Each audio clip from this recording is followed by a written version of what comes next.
Sterling Heights Zoning Board of Appeals meeting to order on April 28, 2016 at 7:03 p.m. Could we please have a roll call of attendance? Chairman D'Angelo, Present.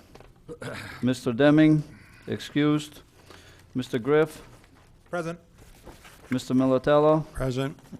Mr. Weekai, present. Mr. Washburn, Present. Okay, could I please have a motion on the agenda for this evening? So moved. Support. Okay, we have a motion and support. All those in favor? Aye.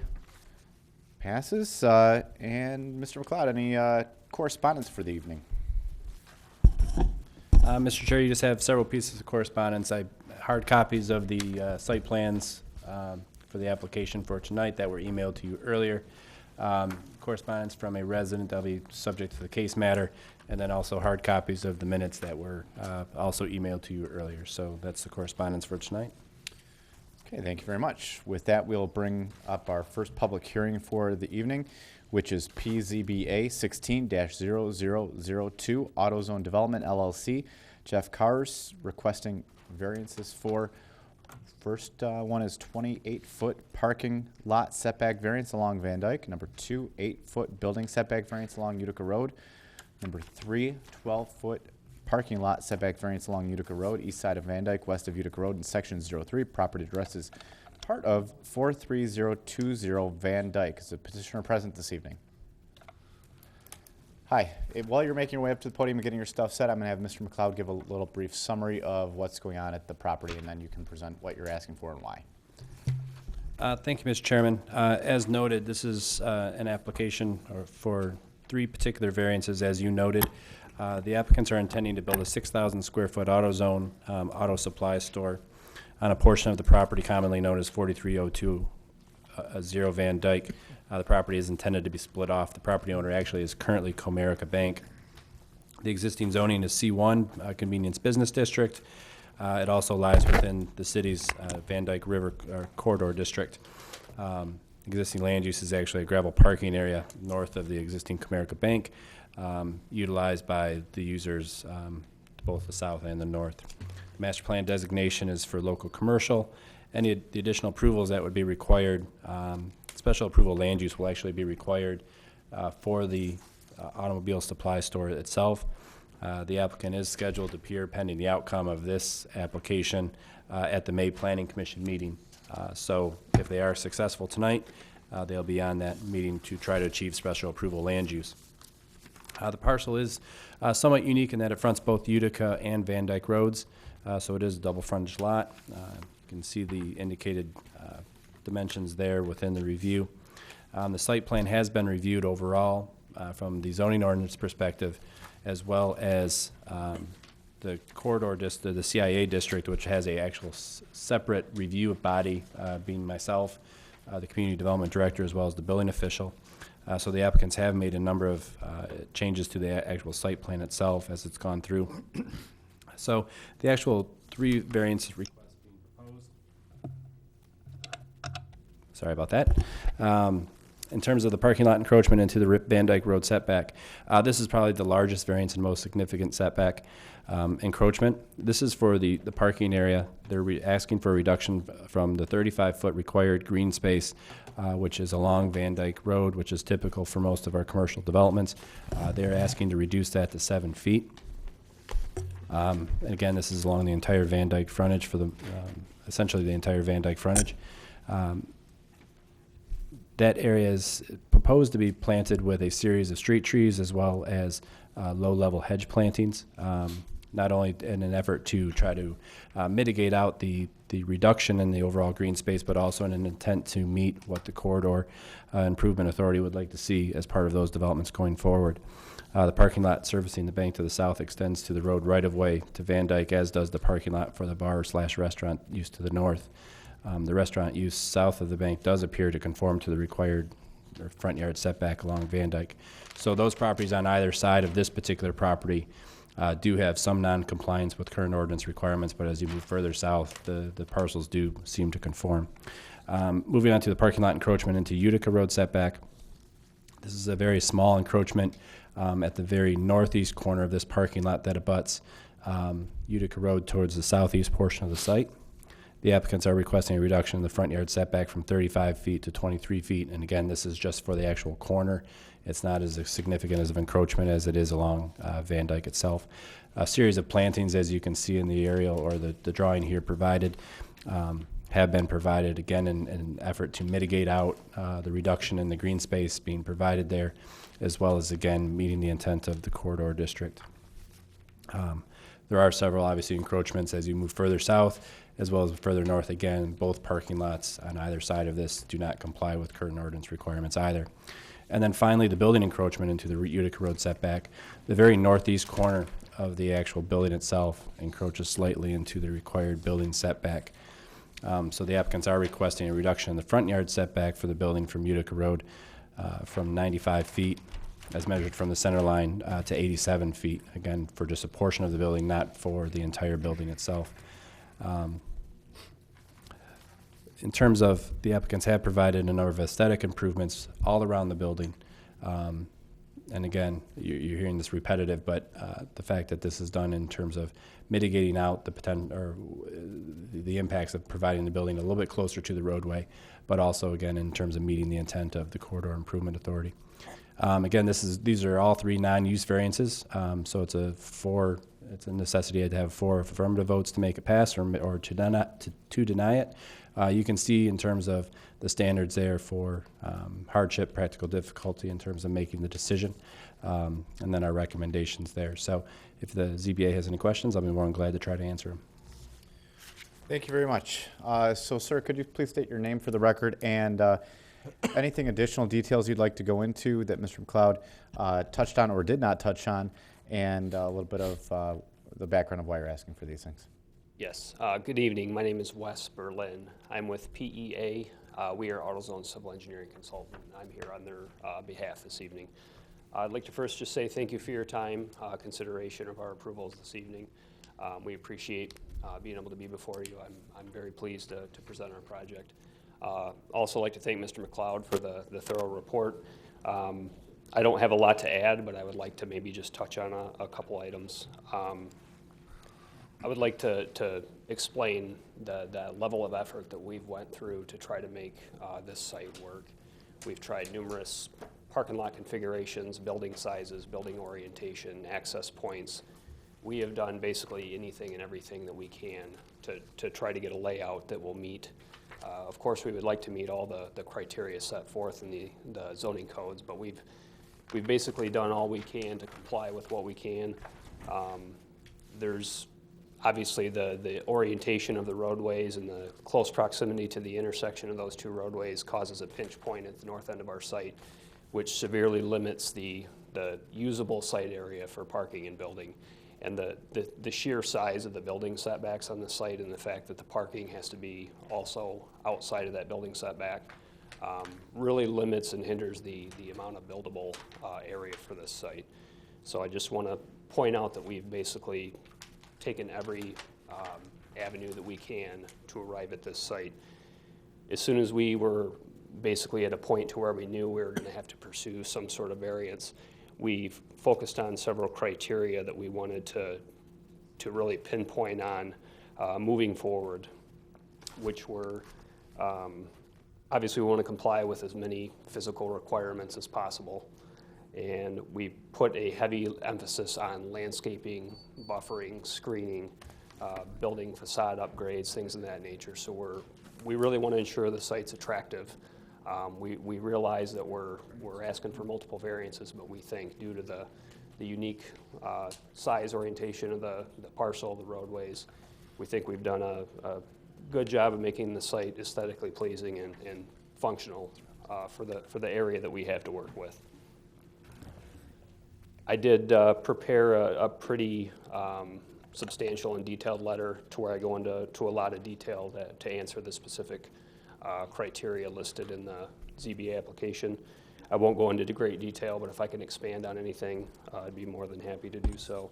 But I think it clearly demonstrates the hardships that come with trying to develop this site with the constraints previously noted.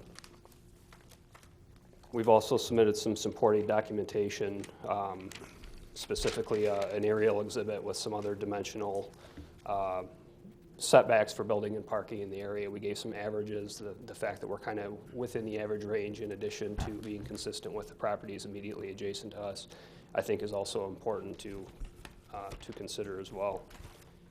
And then we've prepared, one of the exhibits was up here previously, but we've prepared a detailed landscape plan, a color building elevation and several site renderings to try to show how well we think this site's really going to fit in with what we're proposing. I'll just end it with, from AutoZone's perspective, they're very excited to get approvals and get underway. They want to move towards construction. They want to come in and be an attractive site that works well for everybody, the neighbors, the city, the citizens. They want to come in and be a development that the city can be proud of. And we look forward to answering your questions. If there's anything I can add or clarify, please let me know. Okay. I do want to make sure that you're aware that we only have 5 board members present right now. We have an absent board member and we had a resignation, so we have 5 out of 7 possible. If you were to delay another month, it's possible that you could have 7 board members. It's possible there could be 4. We don't know. Sure. So I just want to make sure you're aware of that, and if there was a concern then you wanted to postpone, we would entertain that Okay. as a board. So would you like us to proceed forward? I would, please. Okay. Yes. Mr. McLeod, I noticed the difference between the drawing that we have and the one that you put up on the screen, and it deals with, I guess, a kind of a parking lot arrangement between the bar that's at the corner and the AutoZone parking lot. Could you address that difference that I noticed? Yeah, I'd be glad to, Mr. Chairman. I neglected to mention that as part of our report for the actual application. The cross-access drive that extends to the north to the bar restaurant property has been removed from the site plans as the ones that you've received most recently. The color drawing that was provided and shown on the TV and on the screens here was the previous rendition. There have been discussions between the property owner to the north as well as the applicants here in terms of providing access as well as providing parking agreements between the 2 sites, and they've been steadily working on those. That was actually one of the main reasons why the application had been tabled at your previous meetings. Because if you recall, this was actually on previous agendas, and that was at the request of the applicant to work those issues out. So that drive is now going to be removed. Like I said, the color renderings weren't updated, but the site plan does reflect the fact, and that's actually one of our conditions and our recommendations moving forward, is that if the application was successful, that the rest of the drawings be updated as they move into site plan approval. So it doesn't change parking. It doesn't change any of the building layout or the parking layout to the south. In fact, it doesn't really even change the parking, those 5 spaces along the north, 4 or 5 spaces along the north. Those all remain as is. So actually it provides additional green belt and meets the ordinance requirements in that particular area of the property. The parking that you see on the drawings that you were provided, that grass paver parking area, that is still being reviewed as a parking area. It would have to meet its own setback requirements, and so right now I'm not sure that that's going to be a feasible alternative, but that doesn't necessarily impact the AutoZone application at all.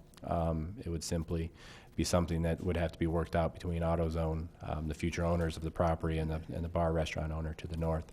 So the review still stands as is. The site plans, like I said, remain largely unchanged with the exception that cross-access drive to the north is no longer in play. So the cross-access drive to the north so they're not going to have a reciprocal? No, they will not. Parking? Nope, they will not have one. And that is, and I discussed that with administration as to whether or not to push that issue forward in terms of whether or not we should really have a cross-access there. The property to the north, that building is very non-conforming in terms of setbacks. If you took today's setbacks and you can kind of look at from the standpoint of what AutoZone's building setbacks look like at the north end of their property, is essentially almost unbuildable in today's world. So if that site was ever to redevelop, it'd be it'd be very difficult to redevelop it because there is essentially no buildable area. So the thought of having a cross-access drive there, very well maybe a futile extension of a cross-access. So it was deemed that, it may not be necessary at this point. So that's why it's been removed. And as well as the applicants didn't necessarily want to provide it in terms of cross-access between retail and a bar restaurant use. So that's the issue in terms of the cross-access. I will shift through these. Here's the rendering, one of the renderings that's been provided in terms of the facades, front facades as you would look at it from Van Dyke. And then they did provide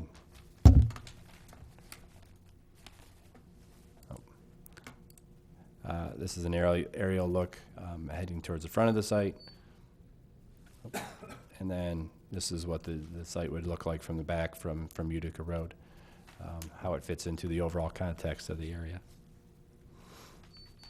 So, Okay, and then another parking lot question, the connector between Comerica on the south, is that going to be a reciprocal parking or not reciprocal parking, but a cross-access between those two sites, or is that going to just be a dead end at the south end of the AutoZone parking lot? there will be a cross-access set up from the AutoZone piece to connect to the bank itself. The bank at this point does not want the actual connection to occur, and there is some merit to it from the standpoint that that's their drive-through lane. So the cross-access going from AutoZone site right into a drive-through lane may not be the most desirable, but we are going to require the cross-access easement. And actually that stub connection there, when we get through site plan, will probably be pushed right to the property line. So therefore, if and when the bank use ever ceases, or when their traffic patterns change to a point where that connection can occur, then the AutoZone site is already set up for cross connection at that point. Okay, so the west will not connect, the east will connect. The site that's, or the part of the parking lot that is closest to Utica does still connect. Yes. The site that's along Van Dyke will stub to the property line, but will not be officially connected. Again, because that would enter traffic right into the drive-through lane. So on the west side, the connection will not be official. It'll be legally set up, the easement will be there, the pavement will stop at the property line, it just won't be physically connected. Is that something the city is not concerned about one way or another at this point? I mean, obviously, it sounds like you'd rather have it than not have it. Ultimately, the idea would be to have it. At the request, Comerica Bank came in and I spoke with them. They would prefer not to actually have the connection at this point. Again, as people are exiting their drive-through lanes, they feel that there could be the potential of people coming through the AutoZone site, wanting to make a left off the AutoZone site into the bank itself, trying to get back out to Utica, which I think is a potential. And then they would be going the wrong way. That is a one-way drive-through there. So at a minimum, it'd have to be signed to turn right only.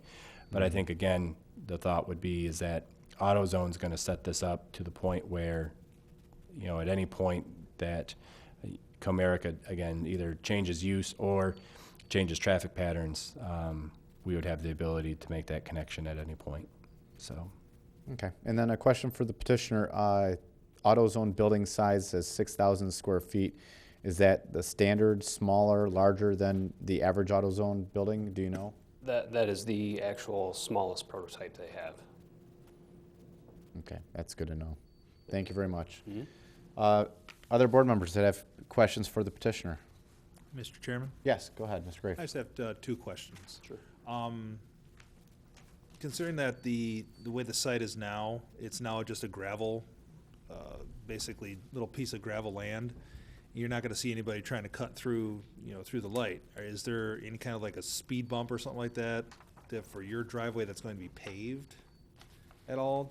Is that something that might be considered just in case there's some kind of an issue where people are cutting through your parking lot instead of, avoiding the light?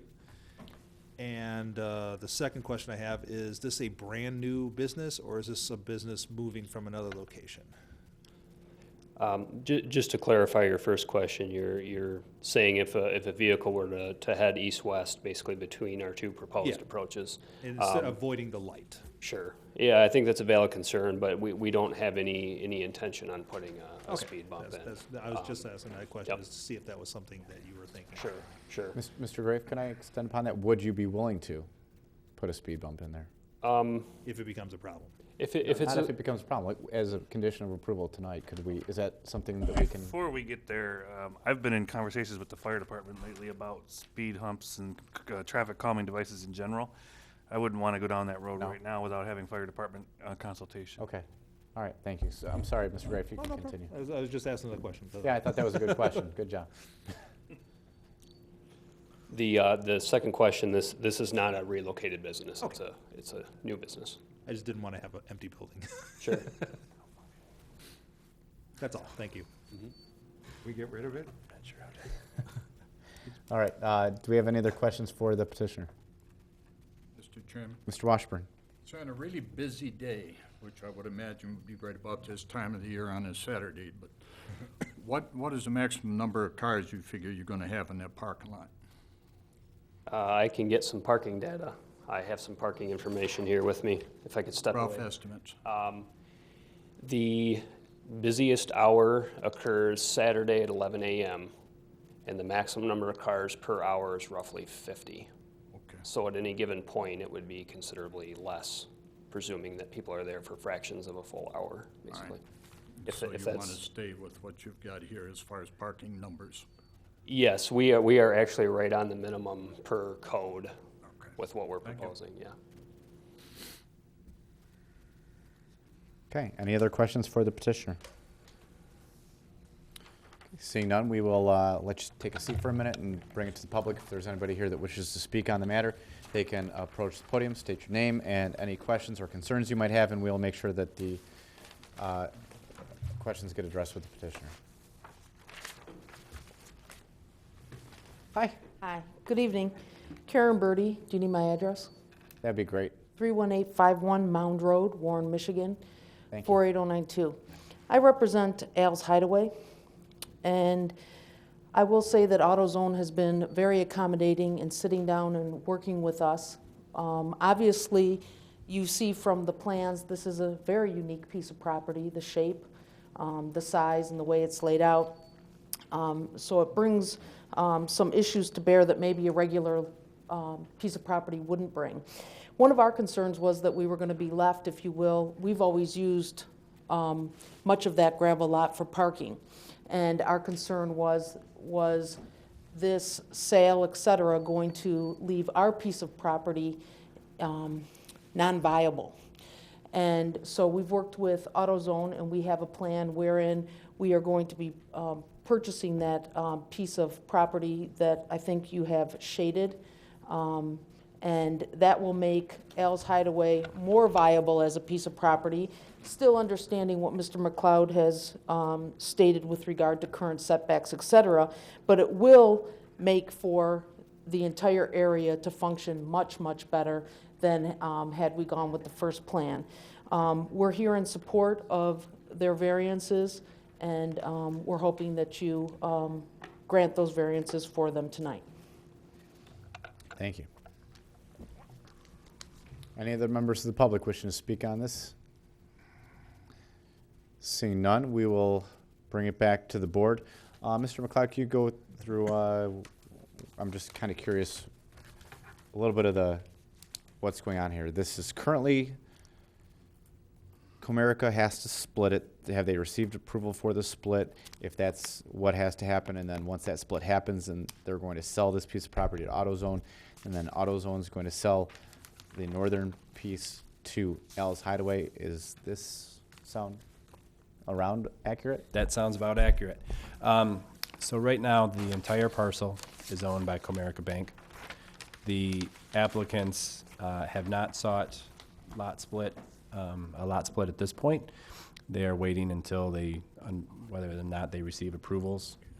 So basically, the sale is contingent upon approvals, obviously both through ZBA as well as Planning Commission. Once and if they receive approvals, then they would seek the lot split application. and a lot split approval. Then at that point, with these new developments that have occurred with the property to the north, then a subsequent sale transaction would occur for the property to the north. So that's basically the series of dominoes that would fall, again, if and when approval was granted.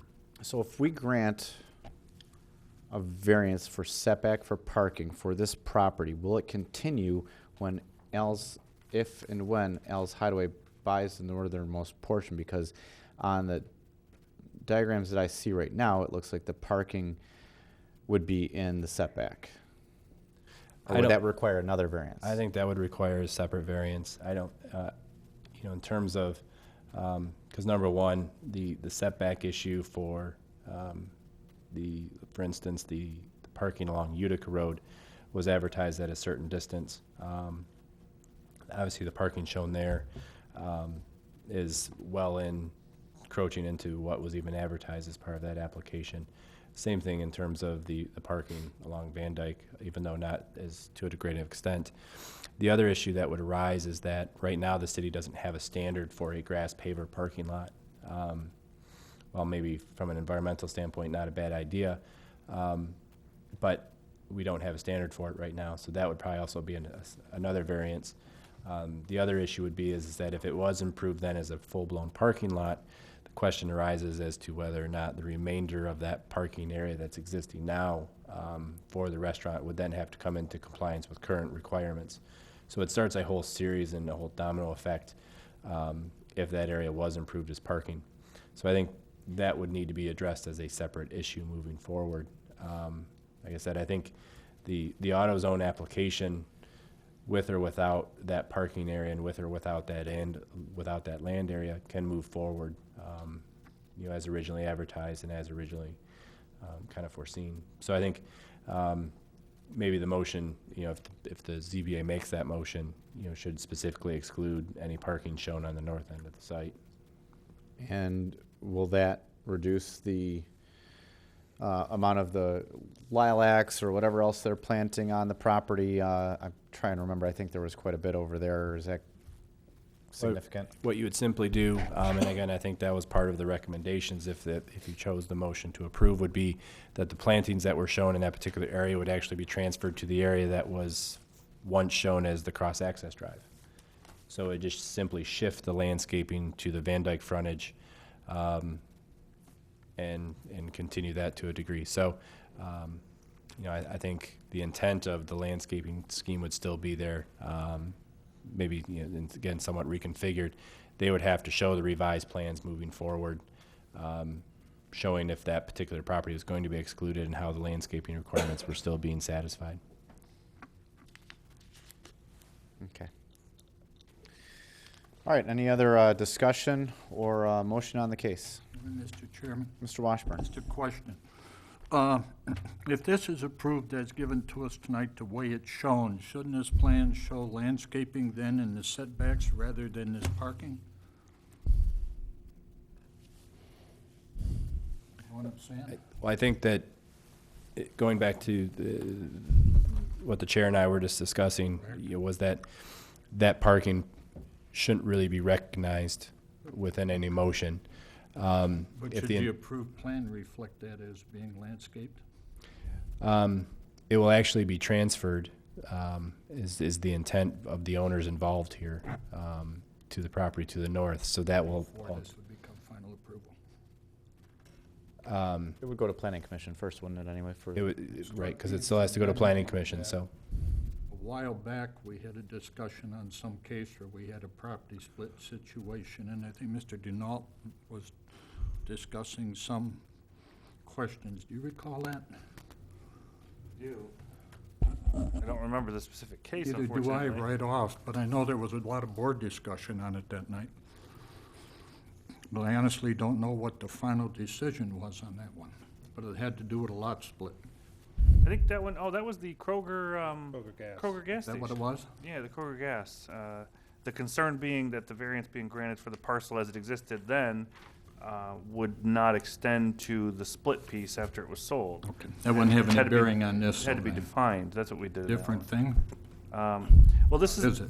this is the same issue. You're being asked to grant 3 variances. If you do that, they apply to the entire parcel Correct. as it exists right now. No impact, so we don't have to worry about. But the factual underpinnings of that are that one of the conditions of the variances continuing is that the parcel is eventually going to be split off from Comerica's ownership into AutoZone's ownership.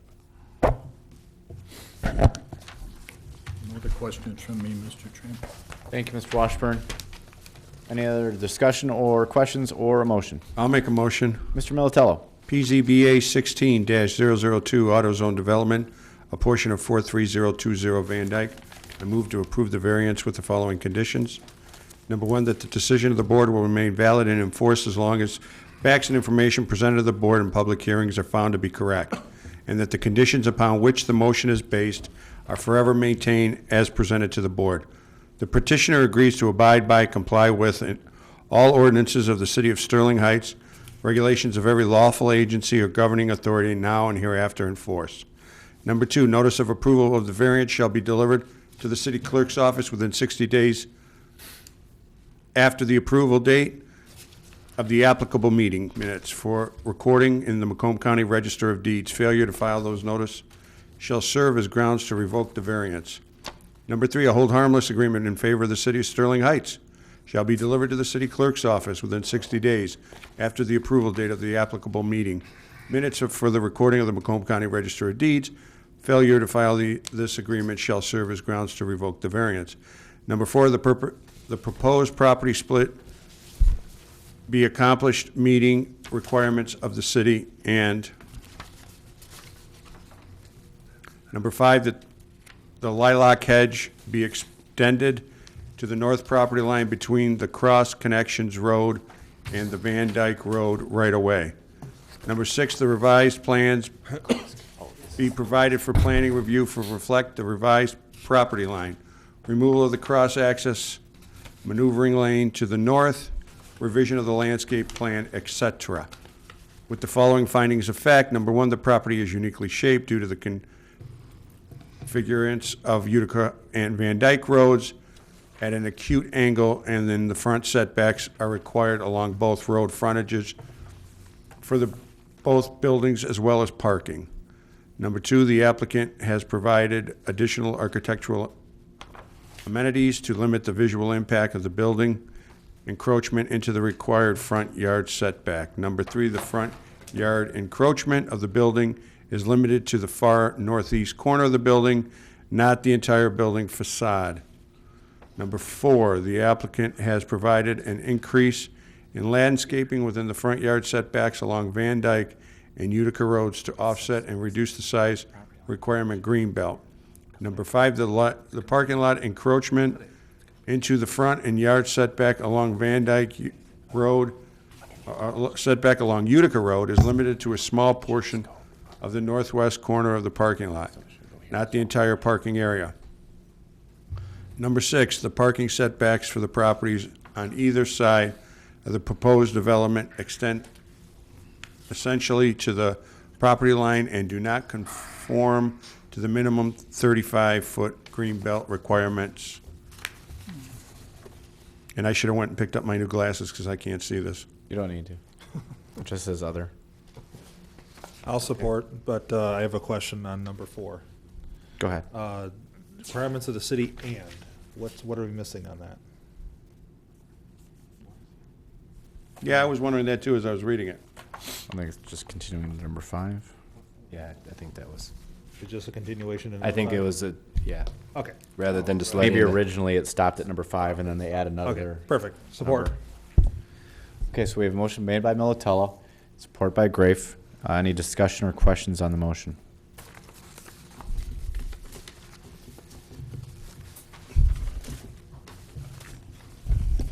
Okay, seeing none, we'll take a vote.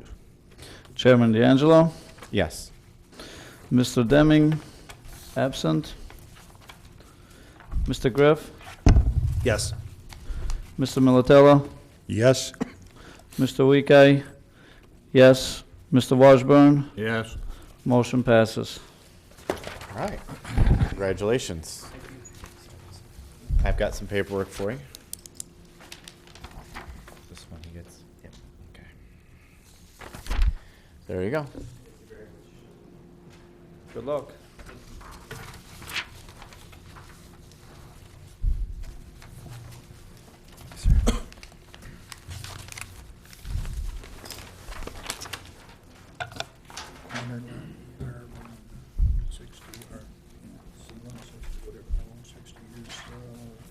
Okay, our next case for the evening is number 2, PZBA 16-0003.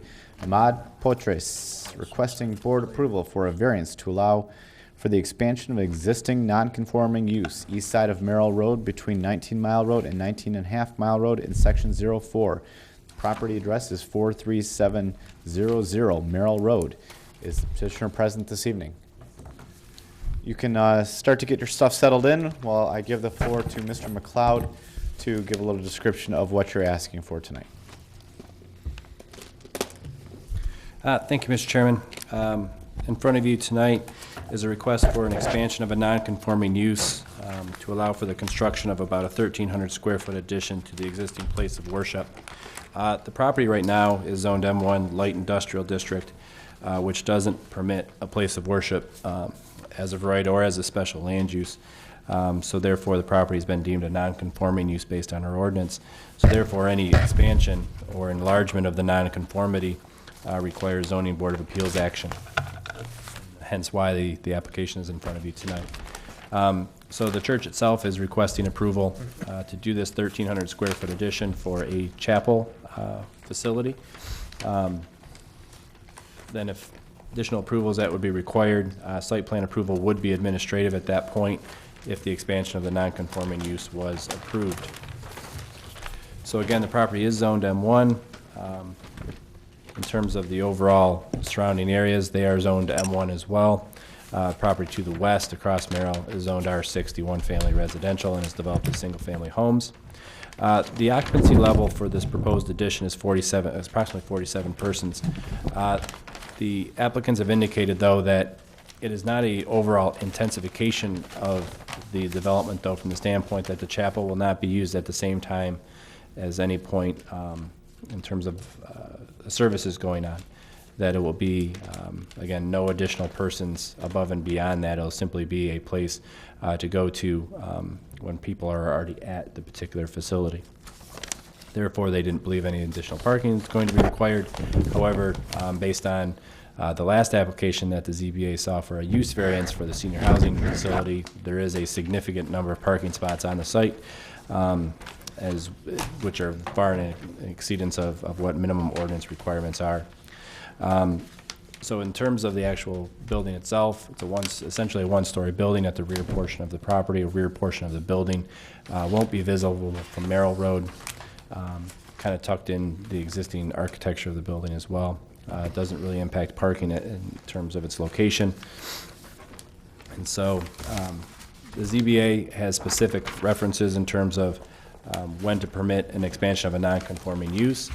That is, one, that the continuance thereof would not be contrary to the public health, safety, and welfare. Two, that the use, building, or structure does not and is not likely to significantly depress the value of the nearby properties. Three, that the use, building, structure was lawful at the time of its inception. Four, that no useful purpose would be served by strict application of the provisions of or requirements of the ordinance.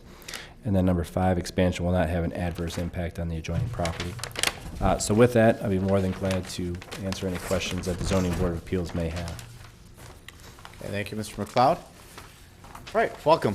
If you could give a little bit, maybe more of a background to what Mr. McLeod was saying, why this is needed, and any supporting arguments for what he might have just stated for us. Sure. Good evening. Ahmad Potres. I am with the Futuristic Design Consultant. And here is Father Matthew as well. He is representing the church. He can speak why they need this facility. It's like a common practice in all the Catholic Chaldean churches. I've done one in St. Joseph Church in Troy on Big Beaver. So like a lot of our churches are introducing this practice. It's a small facility for people. They don't have time. They can come anytime during the night or the day to worship, candles, for practicing their prayers.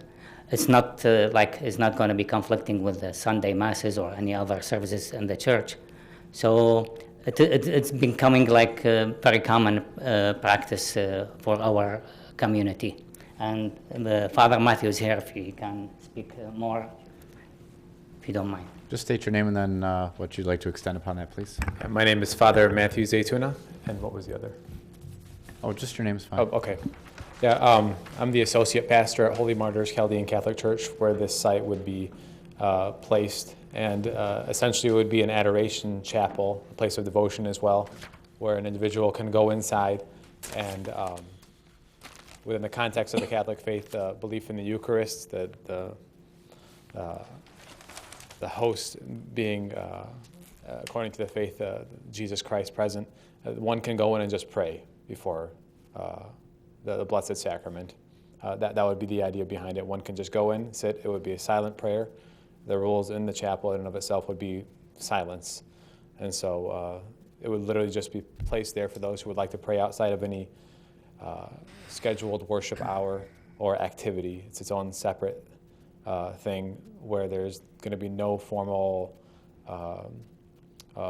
sessions or worship activities going on in there. It's going to be strictly for silent prayer for those who would like to pray on their own. It's a common practice in the whole Catholic Church. I can think of a few spots in Sterling Heights alone, St. Rene being one of them, and some on the outskirts of Sterling Heights as well, where St. Anastasia is there, and some even in Royal Oak, where Shrine of Little Flower have perpetual adoration chapels. So this chapel would be present again for the convenience of the faithful who, because of work or whatever reason, if they can't make it to a worship hour, or in addition to going to the worship hour, if they want to pray on their own, they'd have that available for them. Okay, is it the intention this would be open 24 hours for parishioners to be able to come to? Correct. The term would be called perpetual adoration, so 24/7 that would be open.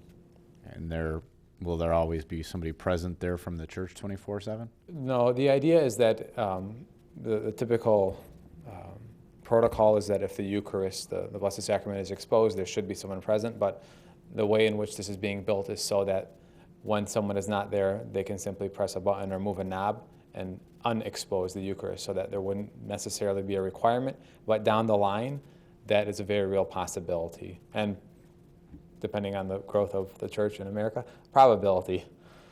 So that could be a possibility in the future where there would be a consistent person present. Okay, thank you. Bring it to the board for any members of the board who have questions. Mr. Chairman? Yes, Mr. Washburn. Sir, your whole building will be open 24 hours a day, 7 days a week, or just this particular chapel? Thank you for asking. The whole building would not be open, just this This one particular chapel, okay. chapel. And how many people do you feel you currently have in your congregation that would use this building? In the congregation, and if I can add to that outside of it, I would say I can see in the evening and night hours a presence of, for instance, before maybe 10 o'clock, maybe 10 people or 7 to 10 people on average being present. Later at night, it could vary, but maybe around 5 to 7 people. That's Do you my have best any other estimation. potential uses in mind for this area at all beside that? No, on Good Friday, if we have to take the Eucharist out of the church, that would be a location for the Eucharist, but that I that would be understand. the only other use. Are you going to have this chapel set up in case you do get an overflow in your regular chapel, that this can be used as an overflow chapel on the particular days when you do get a lot of people? We would not, and the reason being, we have 2 full halls that have ability to have live stream from the church, which we currently use, that have a 300-person capacity each, that are available to us. So that would be impractical for us. So, Thank you. you're welcome. Okay, any other questions for the petitioner?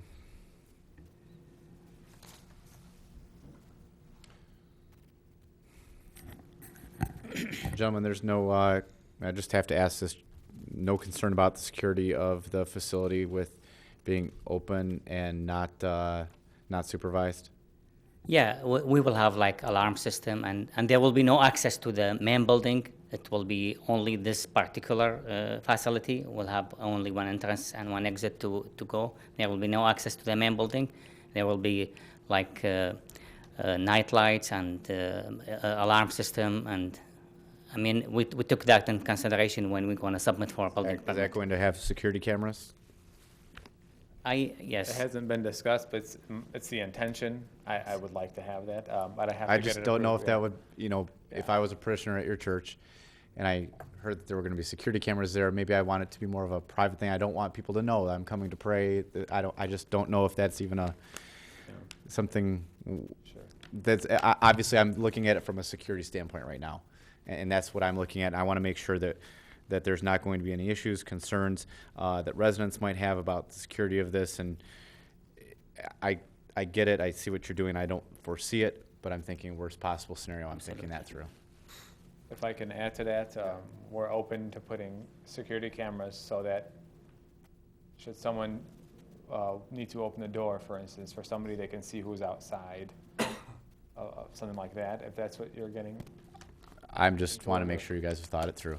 Oh, yeah. Okay. If it's part of the motion, then you guys might have to do a requirement, but other than that, it would be left to you if it's not part of the motion. So I trust you to do what's best and what's safest for your facility. But obviously, I'm just looking for Thank you for your- overall yeah. city as well. And it's welcome, because I want to do that too, so thank you. Okay. All right. Any other questions for the petitioner? yeah, and before we proceed, I have the architect here, Mr. Art Kalajian. He was involved of the design of the chapel. He will be answering all your concerns and questions for the design. Okay. And- Do you have and anything, we sir, haven't that do you'd the like to same add thing. at this point? I think one thing that might be helpful is to see what's there. Get your name again, just for the record.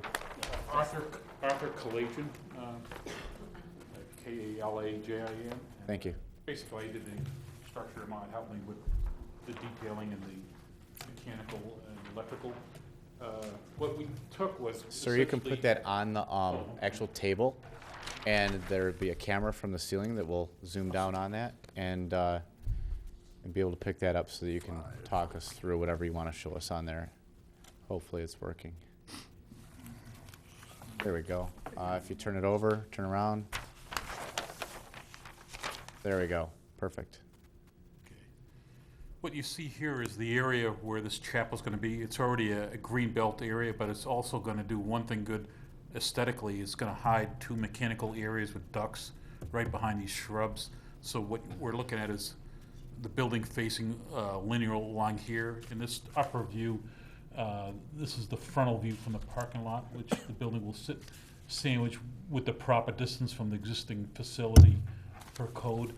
So essentially what we're doing is this outside worship area as well. We're incorporating that on the very front here, where people from the parking lot will see a nice curved bench looking at a concave structure that's part of the architecture, and then entering from the side. There's an entrance here that you don't see, but they'll be entering off the side into this chapel. So it fits into a green belt area, and we'll be extending the green belt in a little different configuration with planters. But what we're taking is an area that's already a worship area for outdoor, and then making it indoor and outdoor both. So I feel like it'd be attractive addition to this area that's, some of it's attractive, some of it's not so attractive, but in the end result, we hope it's gonna be better for the church as well as the people. And it'll give them both outside and interior worship. Okay, thank you very much. All right, any other questions from board members before we bring it to public participation? Seeing none, we'll open it to public participation. Anybody here that would like to give any comments, ask any questions, we will make sure that they're addressed by the petitioner. Hi, welcome. Hi, how are ya? Do you have a favorite chair you're going to use every time now? Pardon? You've been here before, haven't you? Yes. I was going to say, Couple times. yeah, I've seen you before. Can you just please state your name for the record and then just whatever you'd like to say? Connie O'Malley. I live at 6171 Goff, which is directly across the street from the church. And can I go over here for a minute and look? So am I to understand that the only place this new structure is going to be is in this area right here, covering the grass through there? Nothing coming out more to disrupt any more of the parking, or out this way to, well, this way you probably couldn't because it's the driveway going in. But, so is that what I am I understanding I will make sure correctly? that the petitioner addresses that specifically, but that's my understanding, yes. Okay. Because there really still is a big issue with the parking, especially on, There'll be no parking spots removed from this. okay, none because of will be this. removed. Correct. Okay. All right, that's what was my main concern, because it was kind of crazy over the holiday. And, all right, as long as there's nothing taken away, I don't have a problem. Other than the holidays, how's it been with parking? It hasn't been too bad, but the holidays, we had 2 police cars out 2 nights in a row from 6 o'clock till about 1:32 in the morning. I do have a issue with the parishioners. Still, they park illegally, even with the police officer there. They're parking right next to the corner, that 30 feet space. So it makes it hard if we want to go out of our street. They're parked on this side, this side. If someone wants to come in and make a right onto our street and we're there, it's messed up. So I'm hoping that they'll get it down pat a little bit more, and hopefully maybe some of their parishioners would go to a different side of their church, because it's for hours. Like I said, from like 6 o'clock till at least midnight. I can imagine. So, but as long as it's not taking up any more parking, I don't have a problem with it. Okay, thank you very much. Thank you. Anybody else in the public here to speak on this evening? Seeing none, we'll close public participation and bring it back to the board. Gentlemen, could you just confirm that this will not be taking up any parking, and anything else you'd like to address from what was just stated? Sure. In that area, we're relocating the fire hydrant. I already spoke with the engineering department, and we got that resolved. I prepared a survey with an easement where we're gonna do that, but we're waiting for the zoning board of appeals to be approved, then I can submit that easement to the engineering department. We worked that with Mr. McLeod. We've talked planning issues. I talked to the engineering department, so I believe we're everything we're doing here, landscape will be compensated, and the way the building is represented will add more beauty to the whole site. So all these items will be addressed in the building permit process. And no parking spots will be removed, and this will be Well, completely I'd to like the rear of the. clarify that. I think there is a possibility that we'll lose one, because what's happening is we had to relocate the hydrant into the parking area, and where that is would be blocked off, striped. Based on the fire truck accessibility, we need a clear zone around the hydrant. So one. there's a good possibility one will be lost. Okay. All right, thank you. Just for Thank that. you. Thank you for clarifying that. I appreciate that. All right, bring it back to the board for any more discussion or a motion. Mr. Chairman, I'll make a motion. Mr. Militello, go ahead. PZBA 16-003, Holy Martyrs Catholic Church, 43700 Merrill. I move to approve the variance to the following expansion of the non-conforming use with the following conditions. Number one, that the decision of the board will remain valid and enforced as long as the facts and the information presented to the board in the public hearing are found to be correct, that the condition upon which the motion is based are forever maintained as presented to the board. The petitioner agrees to abide by and comply with all ordinances of the city of Sterling Heights, regulations of every lawful agency of governing authority now and hereafter in force. Number two, notice of approval of the variance shall be delivered to the city's clerk's office within 60 days after the approval of the date of the applicable meeting minutes for the recording of the Macomb County Register of Deeds. Failure to file this notice shall serve as grounds to revoke the variance. Number three, a hold harmless agreement in favor of the city of Sterling Heights shall be delivered to the city clerk's office within 60 days after the approval date of the applicable meeting minutes for recording with the Macomb County Register of Deeds. Failure to follow this agreement shall serve as grounds to revoke the variance. Number four, other than incidental use, the chapel may not be used simultaneously with the remainder of the church facility. The motion is supported by the following findings of fact. Number one, that the continuation of the use of the site for religious purposes does not conflict with the current and past use of the property, and the overall intensity of the site is not being intensified since the proposed building addition does not increase overall seating capacity and does not intensify the non-conforming use. Number two, the proposed building addition is one-story addition and will not impact the surrounding properties, and that it is industrial properties to the north and south, excuse me, and the proposed addition will be buffered to the north by existing church building and to the south by a recently approved senior living facility. Number 3, the city has recognized the use of the property as non-conforming, as which was previously lawful. Support. Okay, so we have a motion made by Mr. Militello and supported by Mr. Weekai. Any discussion on the motion?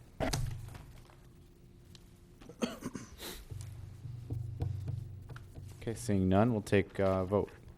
Chairman D'Angelo, Yes. Mr. Deming, absent. Mr. Griff, Yes. Mr. Militello, Yes? Mr. Weekai, yes. Mr. Washburn, Yes. motion passes. You're welcome. Got paperwork for you right here before you leave. And you guys can pick this up. Thank you. Thank you.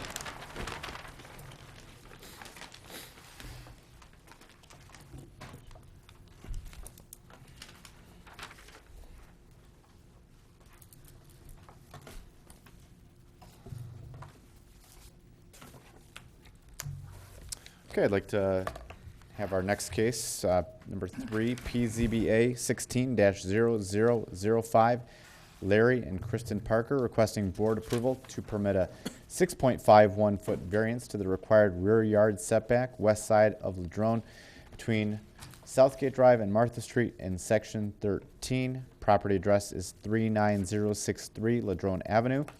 Is the petitioner present this evening? Hi, you guys can just get settled in and get your stuff ready while I give the floor to Mr. McLeod to give a brief description of the background of the case. Thank you, Mr. Chairman. The applicants are requesting about a 6.5-foot variance into the required rear yard setback. The required rear yard setback being 35 feet. They are requesting a setback of essentially 28.5 feet. For the purpose of constructing an enclosed, or at least a porch with a roof with columns that come down to the ground, so therefore requiring it to meet rear yard setbacks, it's deemed as part of the structure itself, so it has to meet rear yard. However, the patio itself is 12 by 16, so it's not the full extent of the house, just a small portion of it. So the house is located, as noted, as 39063 Ladrone. The property is zoned R60, and then obviously, if approved, all additional building permits would be necessary in terms of accomplishing the actual patio itself. One thing to note is that the property itself is non-compliant or non-conforming in terms of zoning requirements. Typical lot in this district requires 120 feet of depth. The lot itself is 110 feet, and its existing configuration. So the patio itself, again, will be unenclosed. It will be approximately 1 story with a peaked roof on it. As you can see here on the screen itself, it's this portion on the top view. It is the far right. And then let me go to, on this particular top view, again, it's the far left on the top view. And then the bottom picture is actually the rear view. So this peak structure right here is what you'd be looking at from the rear of the building itself.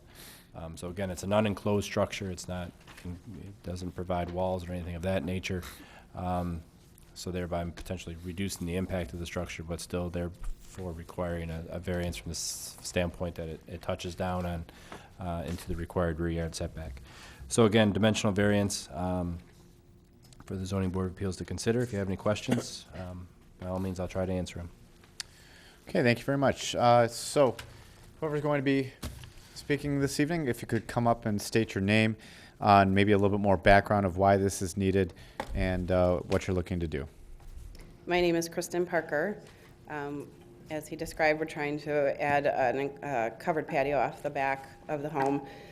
The west sun comes down on that side and gets very warm. The back side of the house is going to have the main living areas with the family room and the kitchen.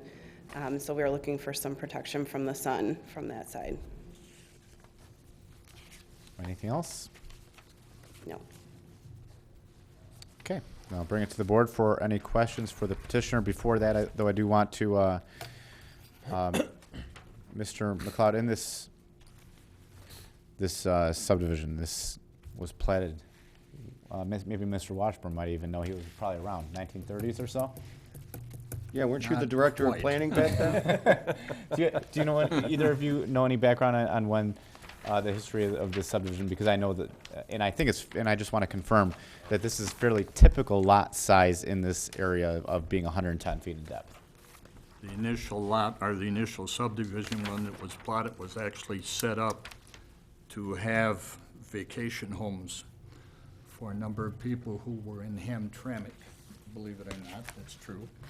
And they, if you pay attention to the older homes that are in there, how small most of them are, you know, that's the reason. They were just used as summer cottages initially. Near the Clinton was River, the that was intent. the Yep, idea? That was their kind of summer getaway. And then across the street, they have the Polish Century, which is now closed, the retirement home that was there. Right. And that big area there for picnicking and things of that nature. At least that's my understanding of what it was when I first started with the city, Okay, so. all right, good to know. So I'll bring to the board for any questions for the petitioner. The only question I have, Mr. Chairman, to the board, to Mr. McLeod, who's building the house? Or is it the petitioner or a regular builder? Did you want it? We are. Yeah. My husband and I are. Okay. That's the only other question I had. Mr. Chairman, Mr. Washburn? and maybe I missed it, but are you anticipating ever enclosing that, We are not. for sure? We Because are if not you're planning on thinking it at about this time. Now's the time to ask us. No, we're Okay. not. It doesn't show any footings on the patio. Yeah, well, I mean, still, that'll save them coming back in the future if they decide they would have to show that, but still, save them some money. So, Mr. McLeod, if this was in a 120-foot zone property, it would not require a variance, correct? The chance would be better that it would not. I mean, obviously, if you provide an additional 10-foot of depth to the parcel, the assumption is that, a 6.5-foot variance would not be necessary. I mean, they may configure their lot differently and so forth, but, Sure. but no, and simple assumption is that it would probably take care of the variance request. I did want to bring, on a separate note, the correspondence I noted at the beginning of the meeting. I know we haven't probably gotten to public comment yet, but the Waldorf family has provided correspondence, so just so the zoning board of appeals members are aware of that, that was in front of you tonight. Okay, thank you very much. All right, any other questions from board members for the petitioner?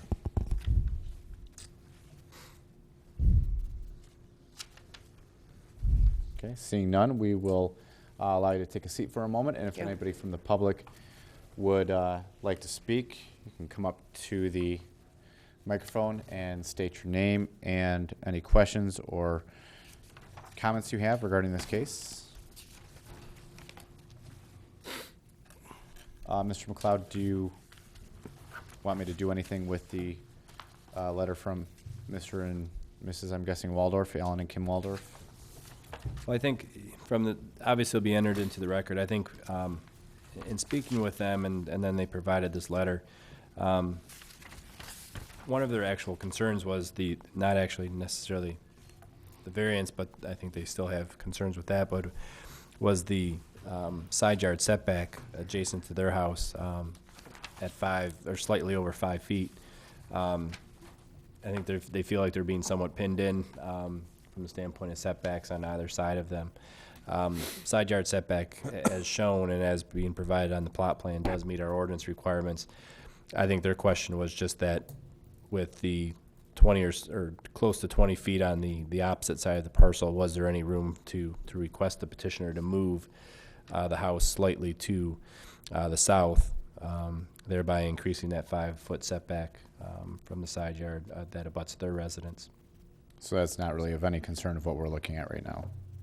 Although it's a concern to that homeowner, obviously it's not part of what we're looking at, correct? That's correct. And so, and that As you can read the rest of the letter there, they also indicated that they were told that a 2-foot variance, I believe they indicated, would not be allowable at that, when they built their home.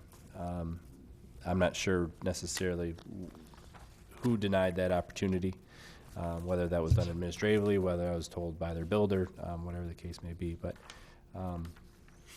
But their question also, and I don't know if it necessarily met in terms of the letter or not, but when I talked to them at the counter, was whether or not the porch area that's being requested could go into this southwesterly corner behind their garage, so to speak,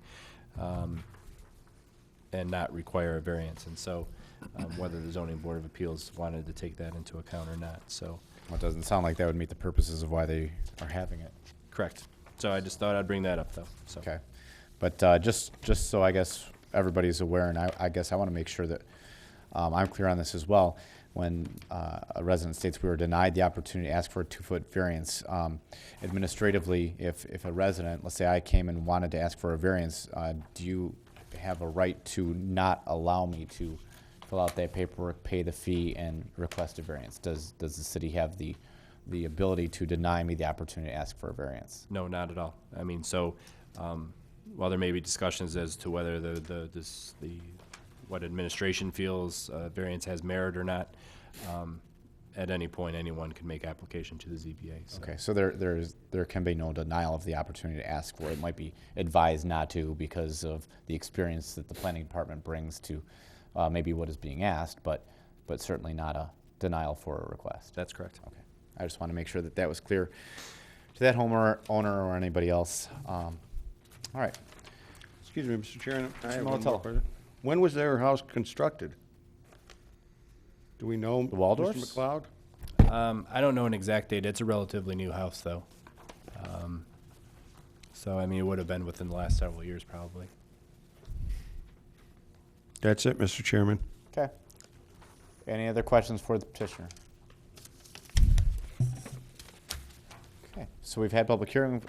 Any other discussion, or we'll entertain a motion? I'll make a motion. Mr. McGrath. Thank God. And the case is ZBA 16-005, Larry and Kristen Parker, 39063 Ladrone Ave. I move to approve the variance with the following conditions. That the decision of the board will remain valid and enforced as long as the facts and information presented to the board in public hearing are found to be correct, and that the conditions upon which the motion is based are forever maintained as presented to the board. Petitioner agrees to abide by and comply with all ordinances of the City of Sterling Heights and regulations of every lawful agency governing authority now or hereafter in force. Notice of the approval of the variance shall be delivered to the city clerk's office within 60 days after the approval date of the applicable meeting minutes for recording with the Macomb County Register of Deeds. Failure to follow this notice shall serve as grounds to revoke the variance. A hold harmless agreement in favor of the City of Sterling Heights shall be delivered to the city clerk's office within 60 days after the approval date of the applicable meeting minutes for recording with the Macomb County Register of Deeds. Failure to follow this agreement shall serve as grounds to revoke the variance. The structure shall not be enclosed to create 3 or 4 season room or any or other interior living space without additional review by the Zoning Board of Appeals. This motion to approve is supported by the following findings of fact: that the structure will remain open air and consist only of a roof supported by columns. The encroachment into the rear yard is for a structure that is only 16 feet in width. The proposed structure is built in harmony with the remainder of the residential structure, and the proposed structure does not create an additional public cost for public facilities and services. I'll support it. Okay, motion made by Grafe and supported by Militello. Had you there for a minute, I didn't you? know, I caught myself. Not used to somebody else making the motion. No, it was music to my ears. You're always too fast, Mr. Militello. On discussion for the motion, actually kind of not related to the motion, but ma'am, could you stand up to the microphone for a minute, please? And just looking over the plan on the parcel, could you explain to me why you're going 5 feet from the one side of the property line and then almost 20 feet from the other side of the property line? I'm sure you have a reason for not centering the building on the property. I would just love to hear it. our thought was that because we don't have as much space in the backyard, that we wanted to create some yard and some land for our kids to play, to get out and run around, and to have as much space on one side rather than dividing it and leaving them less space. That seems to make sense to me. So you'd have a 20-foot space there versus just two smaller spaces that are unusable. You'll have one space at least is more Correct. usable. Okay. It's not really part of what we're looking at today, but you know what? Maybe the neighbors that you're going to have will be a little happy to hear that, like, oh, okay, yeah, I get that. I've had kids too or whatever. So maybe that will make things go over a little bit smoother. Or maybe not. Maybe not, but hey, it would for me. So thank you for letting us know. Thank you very much. All right. Any other discussion on the motion? Seeing none, we'll take a vote. Chairman D'Angelo, Yes. Mr. Deming absent, Mr. Griff, Yes. Mr. Militello, Yes? Mr. Weekay, yes, Mr. Washburn, Yes. motion passes. Okay. Congratulations. Here you go. It's a nice-looking house. All right. With the neighbor. Oh, yeah.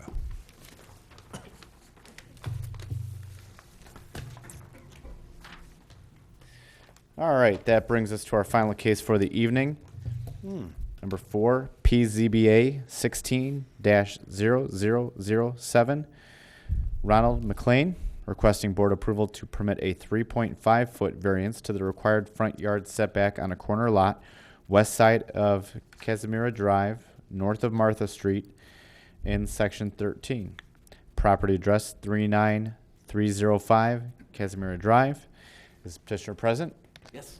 Welcome. I'm going to give the floor to Mr. McLeod to give a little bit of background on the case before you present. Thank you, Mr. Chairman. As you note, this is a request for a 3.5-foot variance to the front yard requirement along Martha Street. The applicant is meeting the required front yard setback off of Casimira. Being a corner lot, front yard setbacks are required off of both street frontages. So in terms of the lots, since we're right down the street from where we just were, this lot has a width of approximately 101 feet on Casimira and then 110 feet of depth or frontage on Martha, depending on how you want to look at that. Subject parcel zoned R60 one-family residential.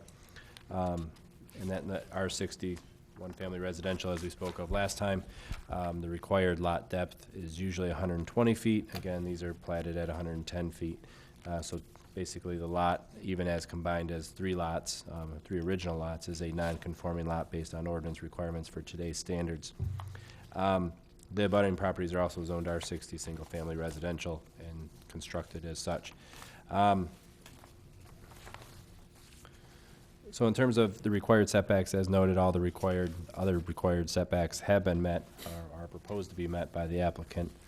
At this time, no building drawings have been provided for the proposed variance, other than the building envelope and a description by the applicant in terms of what their request is. And then also the height and mass of the structure as it encroaches the setback is unknown at this point. Although the applicant has noted that I believe the house style will be a ranch-style house. The building footprint that would be allowable with the requested footprint or requested building envelope that would be allowable would be 69 feet by 45 feet for a total footprint area of about 3,100 square feet. As noted within the correspondence of the applicant's application, a number of lots within Wanda Park subdivision in this area have received setback variances of some form, likely due to lot configuration. In addition, a number of residences also appear to encroach into the required setbacks, but no zoning board of appeals cases were found. Obviously, based on the age of some of those houses and so forth, may predate either zoning or as well as some of our record keeping. So, with that, by all means, I'll be more than glad to answer any questions that the ZBA might have. Thank you, Mr. McLeod. Sir, could you please state your name Yes. and give any more background, any more detail on what Mr. McLeod was just discussing? Okay, my name is Ronald McLean. I'm the homeowner, or soon-to-be homeowner. I'm the property owner currently. I've owned the property since 1991. I finally convinced my wife to move out of our other Sterling Heights home into a new Sterling Heights home, where we've been since 1981.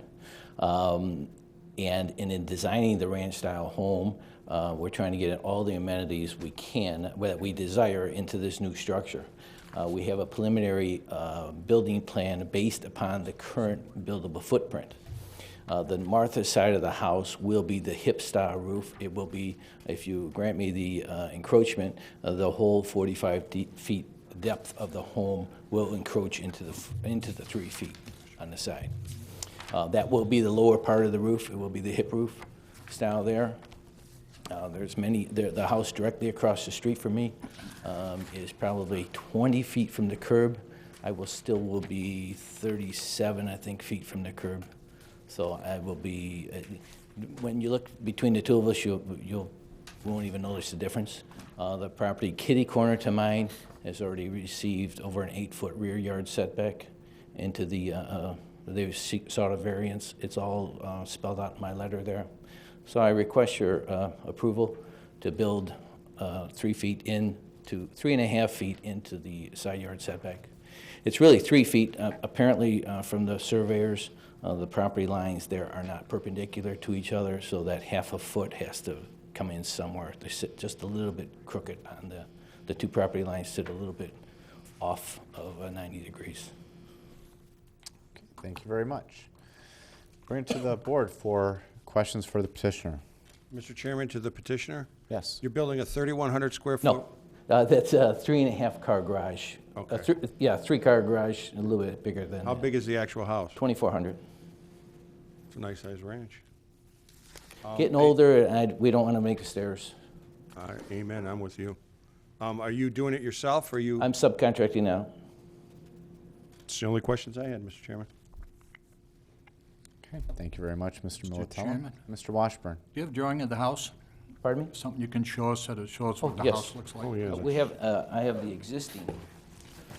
I stopped after learning that I could seek a variance. Is that showing right there? Yeah, the camera will pick it up in a moment. There you go. That's just the rendering of the front of the house right now. And then currently the footprint is like that. Oh, so the garage is going to be tandem? Yes, it's a 2-car garage on Casimira, but it's going to be double deep on the Martha side. Martha would be over here. Martha, believe it or not, is quite a busy street, so we're trying to keep the noise from Martha from the rest of the house. Understandable. Can you tell me the width of the garage at its narrowest point? The width of the garage back here is 10 foot. 10 foot, and that's what we're looking at right here, right? Yes. Okay. That will stay 10. This right here is 20. That will go to 21. I'm gaining most of the, I would be adding the 3 foot into the kitchen area here. Which will make the kitchen area how large, sir? 18 wide, and it will be 25, 26. What I did is in the current house I have, I took all of my building or my room dimensions, and I made a list of those, and then we made a list of our desired room dimensions, and we gave that to the designer, and he incorporated all those figures into here. He gave us everything we want except the kitchen.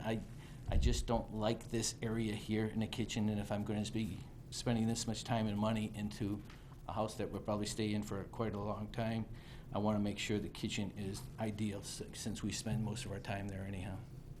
So the 3 foot, this wall would go over 3 foot. The garage would be the same. The laundry room would increase 2 foot, and the garage would increase 1 foot. So total is 3 foot. Man, it's going to be a big kitchen. Did you hear that he had a wife that he needed to convince to move? It better be. It's a great kitchen. I hope so. That's the convincing point. She's a lucky woman. Can we have that in the record? That will be in the record. It's on the record. She's watching tonight. She heard it. Any other questions? Oh, my wife's not watching. Any other questions for the petitioner? Seeing none, we'll open up to public participation if anybody would like to speak. Seeing no public participation, we'll close public participation and bring it back to the board for any further questions or a motion. Mr. Chairman, I'd like to make some motion. Go ahead, Mr. Grafe. In the case of PZBA 16-007, Ronald McLean, 39305 Casimira, I move to approve the variance with the following conditions. That the decision of the board will remain valid and enforced as long as the facts and information presented to the board in public hearing are found to be correct, and the conditions upon which the motion is based are forever maintained as presented to the board. Petitioner agrees to abide by and comply with all ordinances of the city of Sterling Heights and regulations of every lawful agency or governing authority here now or hereafter in force. Notice of the approval of the variance shall be delivered to the city clerk's office within 60 days after the approval date of the applicable meeting minutes for recording with the Macomb County Register of Deeds. Failure to follow this notice shall serve as grounds to revoke the variance. A hold harmless agreement in favor of the city of Sterling Heights shall be delivered to the city clerk's office within 60 days after the approval date of the applicable meeting minutes for recording with the Macomb County Register of Deeds. Failure to follow this agreement shall serve as grounds to revoke the variance. This motion to approve is supported by the following findings of fact. As noted within the applicant's correspondence provided, several variances to the required setbacks have been granted within the Wanda Park subdivision. The existing lot depth frontage along Martha Street is only 110 feet rather than the required 120 feet. Proposed structure does not create an additional public cost for public facilities and services. Support. Okay, we have a motion by Grafe and supported by Mr. Militello. Any discussion? Seeing none, we'll take a vote. Chairman D'Angelo, Yes. Mr. Deming, absent. Mr. Griff, Yes. Mr. Militello, Yes. Mr. Weekai, yes. Mr. Washburn, No. motion passes. Okay, here's your paperwork, sir. Best of luck. Thank you very much.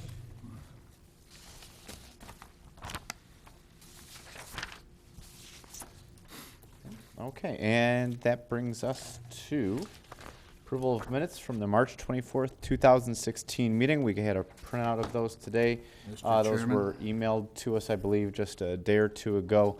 Mr. Washburn. And move to postpone approval of the minutes of March 24th to the meeting of May 26th. Support. Okay, so we have a motion to postpone the minutes made by Washburn and supported by Militello. Any discussion? Mr. Washburn, would you like to state reasoning for postponing? Just to have them reviewed by full board. Okay, and I would like more time to look through them since we didn't get them until a couple days ago anyway, and I've Well, been that quite also, busy. So. All right, so we will we'll proceed on this motion then. If there's no further discussion, all those in favor? Aye. Aye. Opposed? None. Motion passes. We will look at those minutes in the May meeting. New business, Mr. McLeod, I'd like to bring something up. We had a case in front of us a number of months ago from Jackpots, I think it was called. Okay. Over by Lakeside Mall. And a number of weekends I've driven by there, and there have been lawn signs out, approximately a dozen or two, all over the place. And I know that one of the conditions was that they would follow all the ordinances of the city, and I do not believe that that was allowed. Was there any sign permit requested and granted by the city to allow those signs? No, there wouldn't be a sign permit for those. Those would not be a permissible display of signage. I've seen those signs as well, I agree. Okay. So I'm going to state right now on the record that if I continue to see those signs, I'm going to call it back to the board to revoke the variance. So if could you please notify the property owner Yep, I'll be of glad our to. intentions, just so that they're not surprised Excuse me, Mr. if or when Chairman. it does happen. Yes. Do we have the right to do that? Yes. I believe so, Mr. Denault. If the board, yes, you can add to the agenda, the board agenda, a revocation hearing, essentially, to review the compliance with the variance conditions that were granted. Absolutely. So it's just more of a, right now, just bring it up. I'm not wanting to put on the record as having a revocation hearing at this point, but just to But wouldn't that be, administratively notify the property owners to make sure that they're aware of our laws. 'Cause I'm sure it's just an oversight that they don't realize, what the laws are in Sterling Heights. We want to make sure that they're very clear on isn't that. that code enforcement's job? I mean, don't they have a code enforcement board? Well, I'm sure Mr. McLeod will contact code enforcement, correct? Yeah, I will notify code as well. Obviously, on weekends, we typically don't have code enforcement out. I mean, Oh, they take the real estate signs, trust me. well, they might show up here and there, but no, I mean, but I'll notify code, but I'll take it on in terms of notifying the property owner, the applicant, in terms of the ZBA's concern with the number of signs that are being posted. Because I think that was directly related to some of the discussion we had regarding that case. And we were assured, and somebody's word means a lot to me. So, when I'm assured of something and it's not followed through on, I just want to make sure that we follow up on that. So, Mr. Chairman? yes, Mr. Rafe. Building on that, on 15 and Shaner, I see this beat up old truck with a tattoo sign, a tattoo flag hanging out the end of it every day whenever I go to Jet's Pizza. The tattoo shop we had on 15 and Shaner that we approved. Is that something that they can do, to throw one of them big old tall tattoo like flags on top of their beat up old truck that doesn't move? Is that something that's the same kind of deal, or? When you brought up? No, okay. 14. 14. We're making quite a it's list for 15 Mr. mile. It's McLeod. 15 mile. No, I think there was another concern at 14 in Shaner, so Mr. Washburn and I were talking about that before the meeting. No, in terms of that kind of display of signage, I will make a note of that as well. Yeah, I was just building upon that. I'm nope. like, I see that and just beat up old truck that never moves, and this big old tall flag type sign that just sits there every day. Okay. Make a note of that one as well. Mr. Washburn, please extend the list for Mr. McLeod if you need to formally. Do you have another addition to Mr. McLeod's list of things to do on Friday? He already knows. He already knows. Okay, great. All right. Enjoy your full workload tomorrow. All right. At this point, we will have our old business. See no old business. Open up to public participation. Anybody wishing to speak can come up to the microphone. Shout out to my 2 Eisenhower students back there, AP Economics students. And then we have a motion to adjourn. I'll make a motion to adjourn. Support. Mr. Militello has a motion to adjourn. Mr. Washburn wants on the record. I'm getting him on the record as support. All those in favor? Aye. Motion passes. Meeting adjourns at 8:30.